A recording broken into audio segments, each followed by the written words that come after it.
Ladies and gentlemen, the Prime Minister of India, Shri Narendra Modi.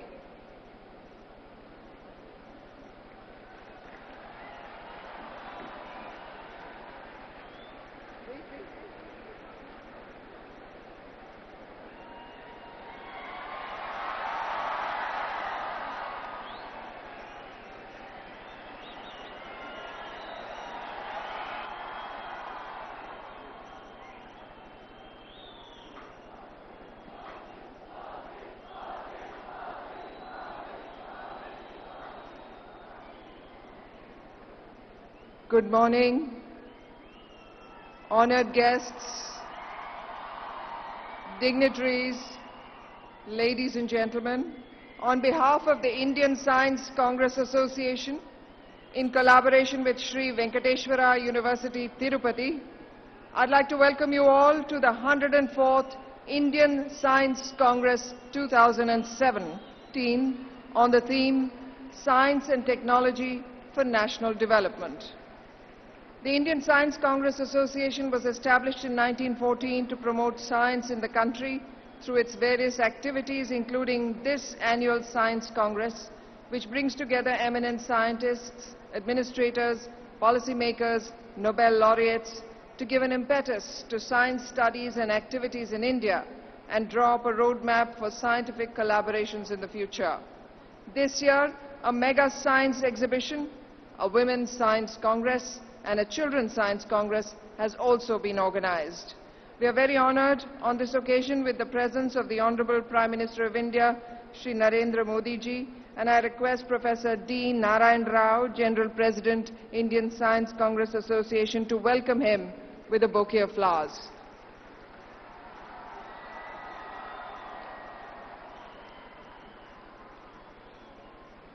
We'd like to welcome the Honorable Governor of Andhra Pradesh, Shri E.S.L. Narasimhan, and I request the Vice Chancellor of SV University to welcome him with a bouquet of flowers. We'd like to welcome the Chief Minister of Andhra Pradesh, Shri Chandrababu Naidu Garu, and I request the Vice Chancellor to welcome him. We'd like to welcome Dr. Harshvardhan, Union Minister for Science, Technology and Earth Sciences, with a bouquet of flowers. Dr. Harshvardhan.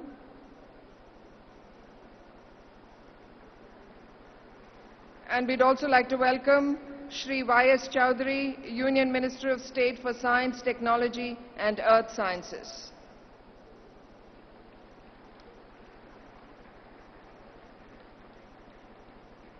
We begin with an invocation to Lord Venkateshwara, the presiding deity of the Tirupati Tirumala Devasthanam. It is also the song of the Sri Venkateshwara University, invoking the Lord's blessings for wisdom, knowledge, and an auspicious beginning, presented by the students of SV University.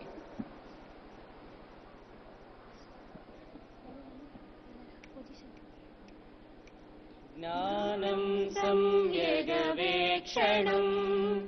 मनविश्वविद्यालयम् ज्ञानं संयगवेक्षणं मनविश्वविद्यालयम् श्रीवेङ्कटेश्वरनामाङ्कितम् श्रीवेङ्कटेश्वरनामाङ्कितम् वाग्देवता वैभवम् वाग्देवता वैभवम् ज्ञानं सम्यगवेक्षणं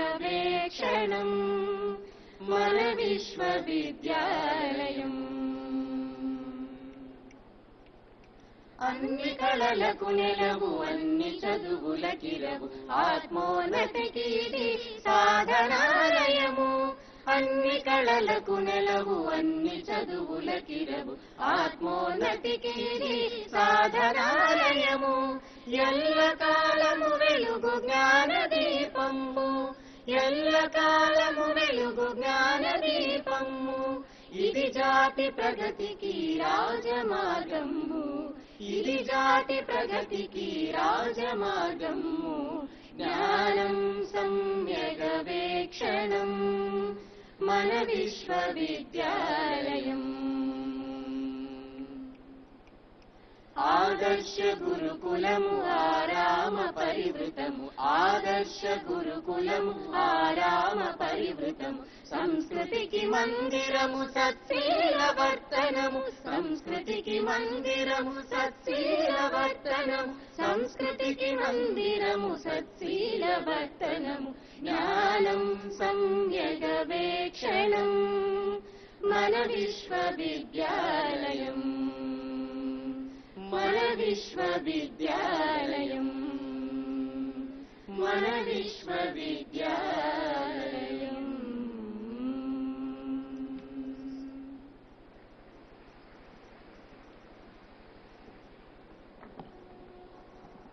And now a formal welcome address by Professor D. Narayan Rao, General President, ISCA.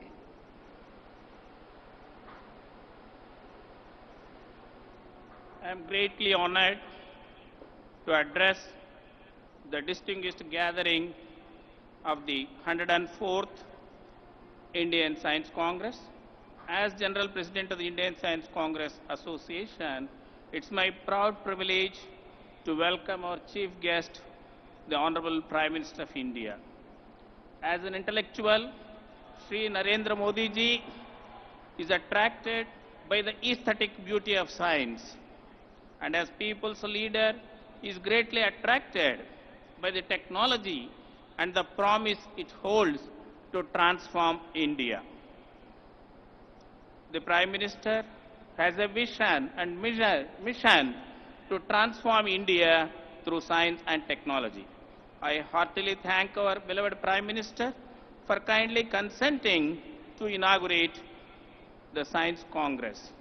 Sir, your august presence empowers the scientists present here to carry out research in frontline and emerging areas. Sir, it reflects your great personal interest in the development of science in the country. We are honored with the presence of His Excellency Sri E.S.L. Narasimhan, the Governor of Andhra Pradesh and Telangana, and the Honorable Minister for Science and Technology, Dr. Harshvardhan. The Honorable Chief Minister of Andhra Pradesh, Sri N. Chandrababu Naidu Garu, has always been at the forefront to adopt science and technology for the development of the state. We are highly grateful to you, sir, for your magnanimous and committed support for the grand success of the 104th Indian Science Congress at SU University, Tirupati. I have great pleasure in according a warm welcome to our well-wisher, Sri Y.S. Chaudhary Garu, the Honorable Minister of State for Science and Technology, Professor Asutosh Sharma, Secretary to the Government of India, Department of Science and Technology, and Professor Avula Damodaram, Vice Chancellor of SU University. I extend a cordial welcome to all my council members of ISCA. I would like to extend a special welcome to the Nobel laureates present here, awardees, and all the esteemed guests and delegates from India and abroad. I also welcome my beloved friends from the print and electronic media and elite of the Temple Town. In the glorious history of Indian Science Congress, we cross another important milestone today at its 104th Science Congress. During the last 5 to 6 decades, our country scored several notable achievements in science and technology.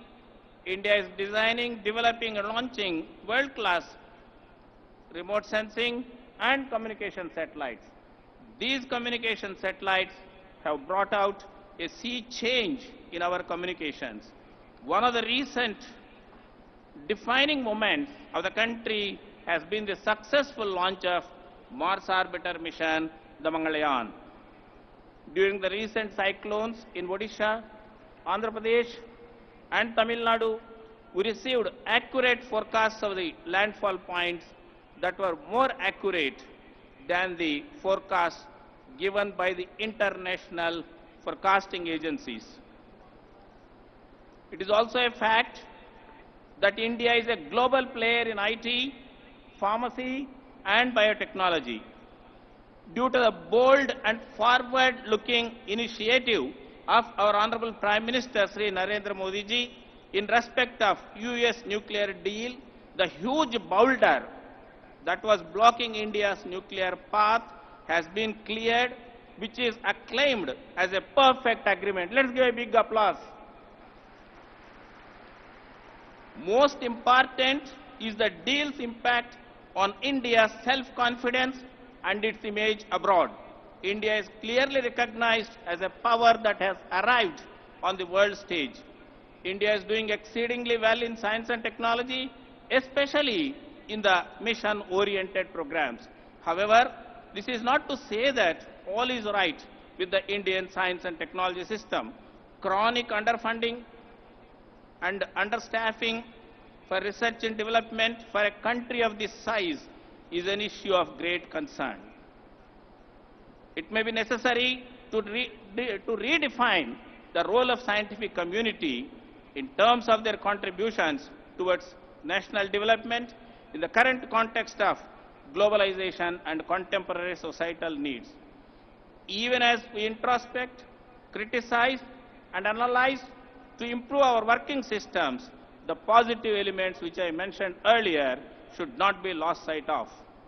More emphasis needs to be laid on the quality of the research done in our universities by supporting them with the necessary infrastructure, congenial working atmosphere, and well-qualified faculty. This will enable our university system to produce cutting-edge technologies most needed for the country. The funds provided to Indian universities for research are abysmally low compared to the funds provided to the world-class universities abroad. The universities must be freed from the clutches of excessive regulations and cumbersome procedures.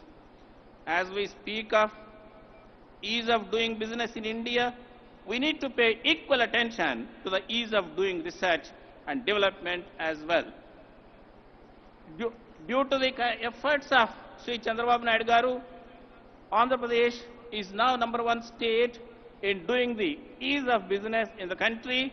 I wish that he will make Andhra Pradesh as #1 in doing ease of carrying out research in this country. A new wave of investment into Indian S&T system, including higher education sector, is necessary to develop world-class research facilities in fundamental sciences and in frontier areas of technology. Without a robust R&D program, an industry is forced to rely on strategic alliances, acquisitions, and tap into the innovations of others. Sir, India is politically independent and is fast progressing as economically independent. India also needs to be technologically independent. The Honorable Prime Minister has placed science and technology at the forefront of his diplomatic engagement. As he travelled abroad, the Prime Minister Sri Narendra Modi ji personally sought out scientists to explore collaborations in areas like clean energy, agriculture, biotechnology, medical and healthcare. The universities need to enter into international collaborations on mega projects which will provide leadership to the Indian scientific community. Let us formulate ambitious programs in this country and look to the government for efficient processes and the needed resources. The Honorable Prime Minister firmly believes that our future will be secure and our global leadership sustained only when we produce the next generation of world-class scientists, technologists, and innovators. Science and technology for national development has been chosen as the focal theme of the 104th Indian Science Congress, and to address several thrust areas such as blue economy, India's efforts. This is the favorite topic of our Honorable Prime Minister. Technology for Swachh Bharat, smart cities, offshore wind farms, gene editing, LIGO and Virgo, and many other frontier areas. I am confident that this confluence of leading lights of science present here from India and abroad will deliberate on how science will help shape the future of India. We look forward to the deliberations at the Science Congress for drawing up an actionable plan. Sir, we are very fortunate to have a strong supporter for science and technology, Shri Narendra Modi ji. We cannot find a better strong supporter for S&T in this country. On behalf of the Indian Science Congress Association, I solicit the kind encouragement and substantial support of the Honorable Prime Minister to fulfill the vision of transforming India through science and technology. Thank you one and all. Dhanyavad. Jai Hind. Jai Bharat.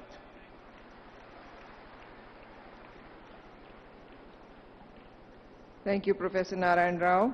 I now request the Honorable Union Minister for Science and Technology and Earth Sciences, Dr. Harshvardhan, to address the gathering.